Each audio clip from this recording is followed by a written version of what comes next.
trying to launch a new business. Most of the time you start with the value proposition because you have an idea, you have the technology, you have the product, and all the service in mind, and you want to create.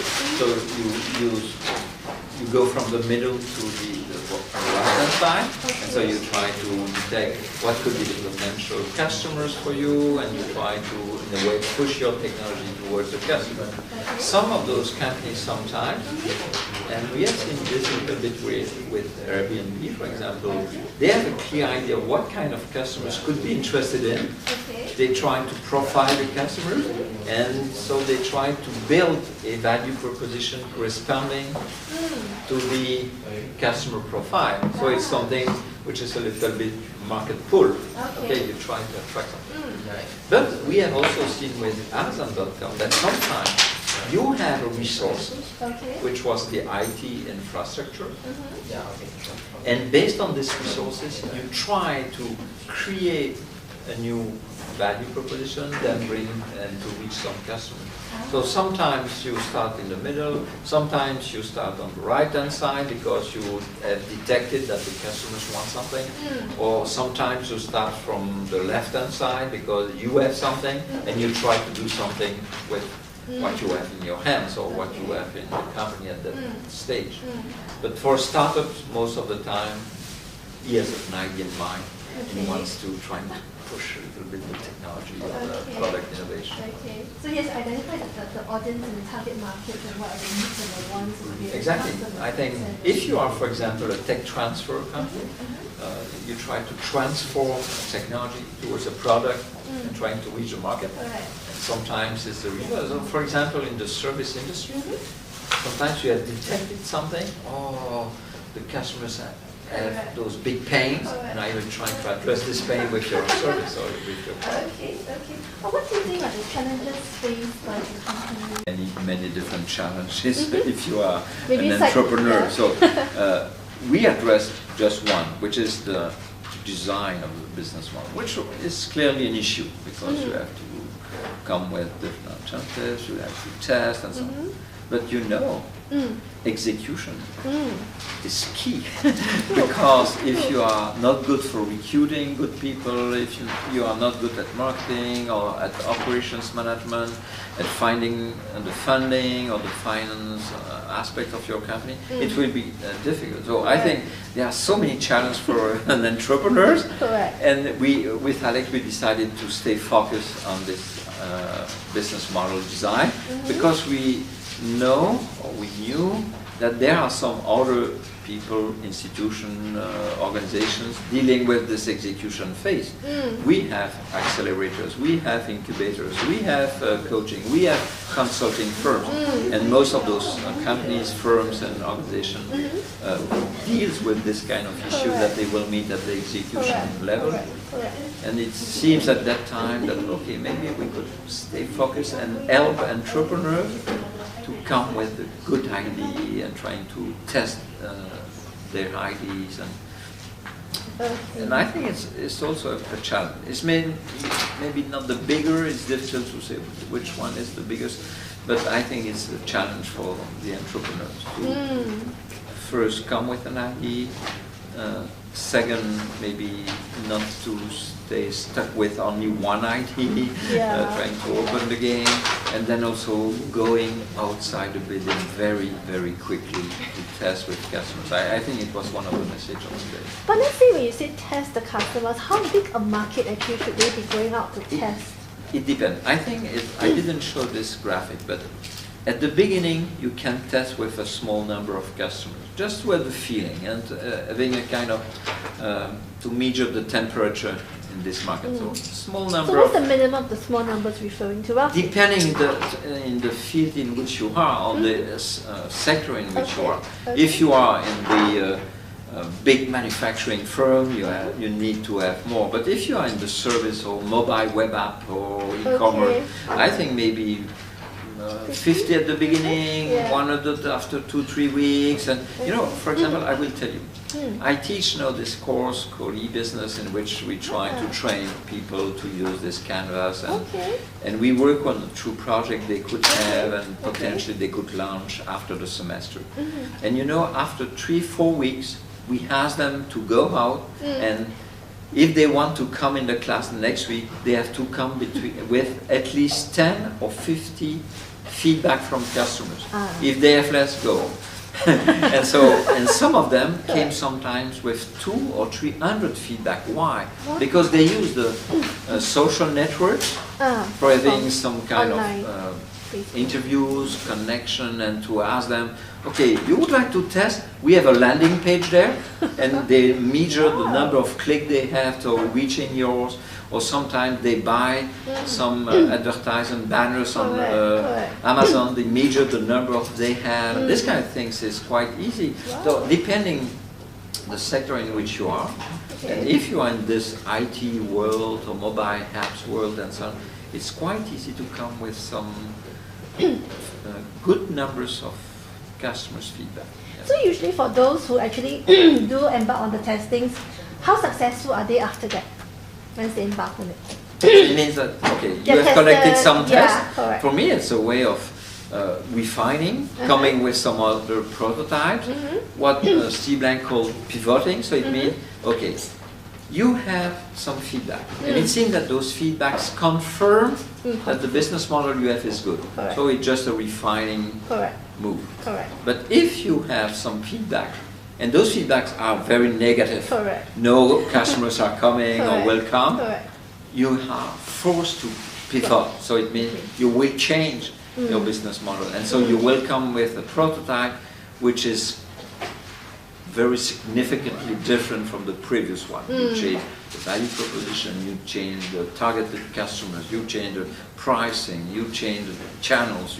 So you could change many different things for trying to be again in good favor for the customers. But roughly how long actually, once you have, let's say, the positive feedback and to the end of the thing, how long would it depending also the field in which you are. If we are in a big manufacturing world, you need to have proof of concept. Think, for example, in the bio or life science, it's so long because investments are huge.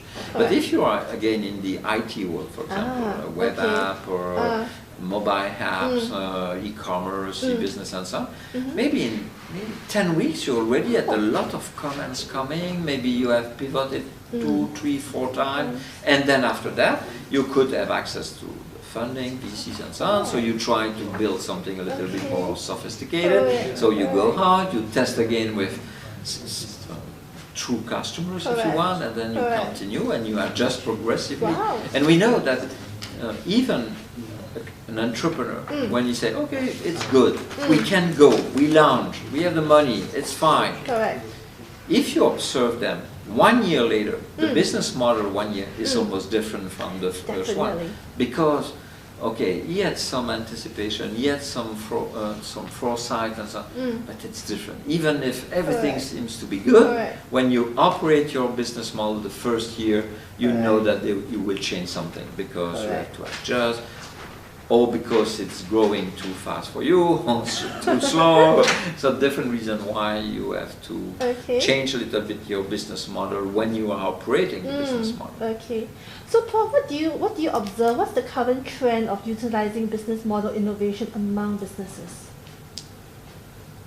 I think it's same. First,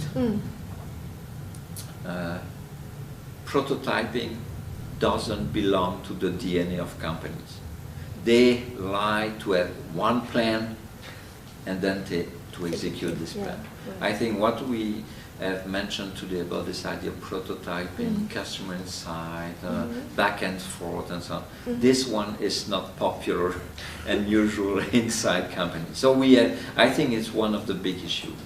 Because they are so convinced that it will be good, so they launch, catastrophe, and they have to change in the middle of the crisis. That's first. Second, I think testing, again, they are not convinced that it's useful. You know, because they say, no, we have a good prototype, and it's time to go, because time pressure is there, so we have to go, we have to go. Correct. And you know, time pressure, it's right. You are always pressured by time, by money and so on. But you know, the time you spend at the beginning could be some earnings that you will have later.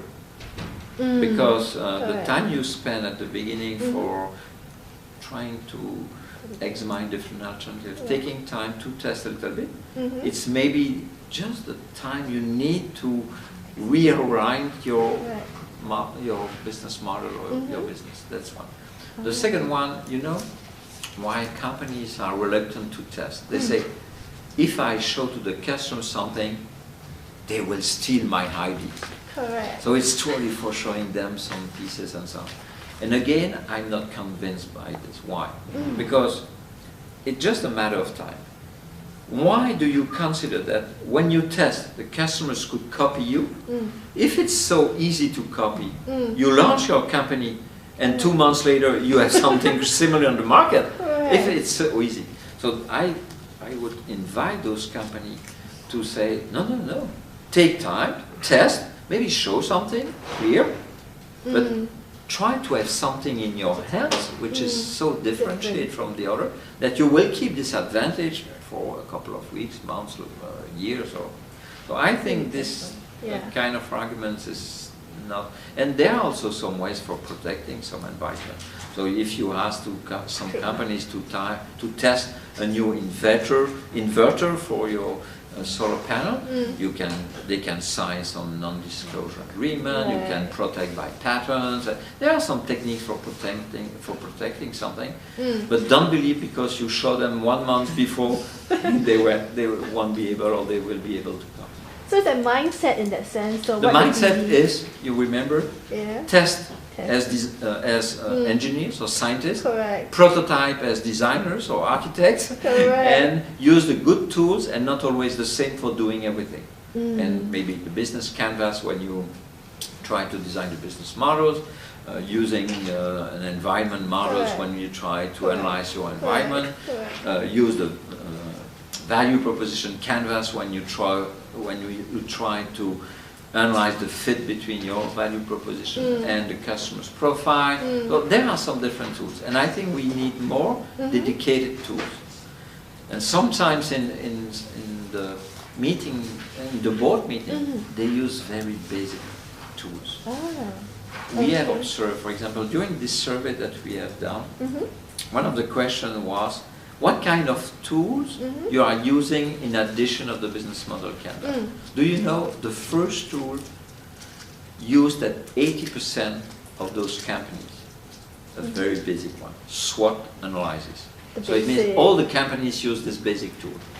For the most sophisticated tools, like Balance Scorecard or Blue Ocean Strategy, only 15%. So it's huge difference. So most of the companies like simplicity, and sometimes it's too simple. And with Alex, we have this analogy. Do you agree to be operated by a surgeon using only a Swiss knife? No. Because you don't trust that with only one tool, he will be able to operate you correctly. He has maybe 10 different tools or 20 different tools, and for doing something, he used this one, for doing something else, he used this one. And I think in strategy, and in management, we need this kind of thing. We need to have the right tool for doing something and trying to use the best tool adapted to what you want to do. And I think it's exactly the same with the business plan. Okay? For a long time, entrepreneurs, VCs and so on, were thinking that business plan is good for creating a company. And they wanted to see business plan, business plan, business plan. And we have observed, and many of colleagues, Steve Blank, we have discovered that the business plan is not the best tool when you are at this stage of creating your business. Maybe when you try to convince finance people to give you funds, you need to explain if you are balanced, and you need to explain that you have a good marketing plan, and you have to demonstrate that you have the good team and so on. But when you try to design the first fundamentals the DNA of the company, I think the business model canvas is much better than just a plan. Okay, okay. Prof, could you maybe share with us some of your future works that you have in mind, in the midst of working on? Two things. First, on the short-term basis, we will finish this book on the value proposition canvas. So it's a book dedicated to all to design a great value proposition, which is the middle piece, and try to detect how it's possible to have a good fit between the value proposition and the customer profile, having good techniques for prototyping the value proposition and testing the value proposition, and to show also how it's possible to relate the big business model canvas with value proposition canvas. So this one could be finished by 2 months and published in 4 months. So you're looking around like almost with the same authors, with Alex, but we added some friends. One is the designer of the previous book, which is now an author also. A friend we have that used the canvas for long time now, Greg. And finally, Alan, the designer's wife, because she is a very good designer. So we are 5 for this talk. From a more content point of view, on long-term basis, if you want, maybe 2-3 years, we have discovered that if you are a startup, most of the time you have one business model. And so we have a good tool for dealing with this business model design. But if you are a bigger company, maybe you have 2, 3, 4, 5, and if you are Nestle, you have maybe 50 different business models, because you are in food for pet, you are in the water, coffee, and blah, blah. And so it means that you have a portfolio of business models. You have many business models, and they are not independent, but quasi-independent. So it means sometimes you share some resources, something you have in common, some distribution channels, sometimes some customers, and so you have some interrelationship between canvases or between business models. I would like to address this one, and the third issue, if you want, is I would like also to address with Alex the idea that sometimes when you create a business, you have to consider the business models of some other stakeholders in your chain, if you want. So we have a kind of ecosystems of business model. Because, for example, a company that you will use as a distribution channel has also a business model. And maybe as a company, you will try to influence this business model for sharing some activities or moving one activity from one business model to the other. And so sometimes it could be interesting to consider a kind of planet or ecosystems of business models and to examine the links between them and this kind of thing. So first, value proposition, short-term, mid-term, portfolio of business model, long-term ecosystems of business models. Sounds very exciting. Prof, maybe one final question is, how can we encourage more SMEs or more companies in the manufacturing sector to embrace more on the business model innovation, business canvas model? But because I think even small, medium companies, and even in the world of manufacturing, they have to renew themselves. They have to find new ways of making business. They have, just because they have competitors or because some technology has changed. So I think they need to change something on a mid-term basis or long-term basis. And if they have to change, okay, they could change processing, they could change products, they could change manufacturing way of doing, they could change partners, but sometimes they have to change their own business models because customers will not be the same, product will be completely different from product to services, they will try to offer more services around their product, they will try to have a joint venture with another to do something more sophisticated or less sophisticated. So I think they will be forced to innovate. And if they have to innovate, it's not only improving, but it's to come with something more innovative or more creative. And so mean that in a way they play the game of the startup. They have to invent something, and so from this standpoint, this kind of tool could be helpful even for them.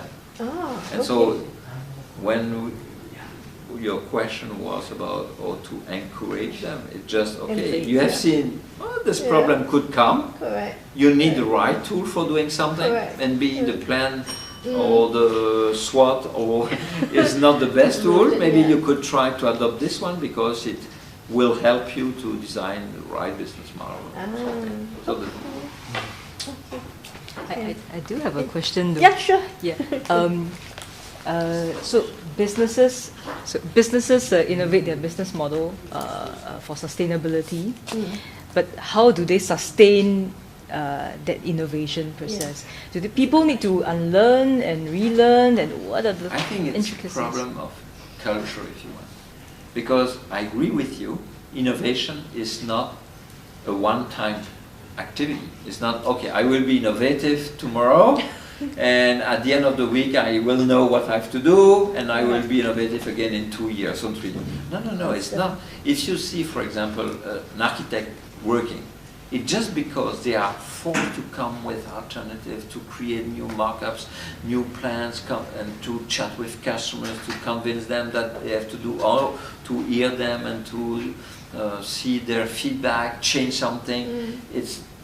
You need to practice if you want to be innovative. So you need to practice, so it means that, okay, you have to innovate, not every day, it's clear, but you keep this movement, trying to stay innovative, trying at all time in your activity to say, I could do better, not only for improving my product, but what could do next year to be a little bit better than time, or just to avoiding some pitfalls that I could discover.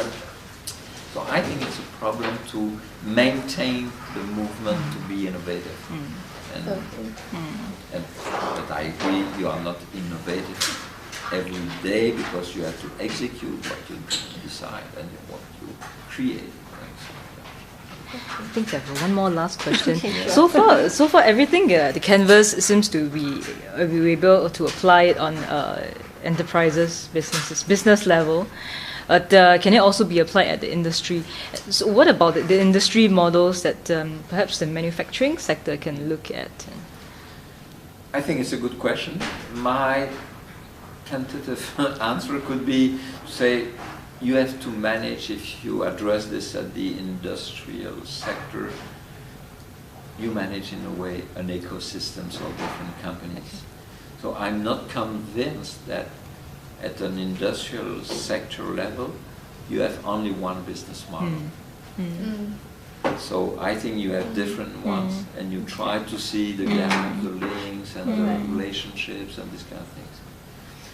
What's a little bit different? If you are government agencies trying to deal with, you have your own business model, so you could use as an agency the business model to see what's your mission and what kind of strategy, or what's the business model you could have to help those or other companies in the manufacturing sector to do something, which is a little bit different.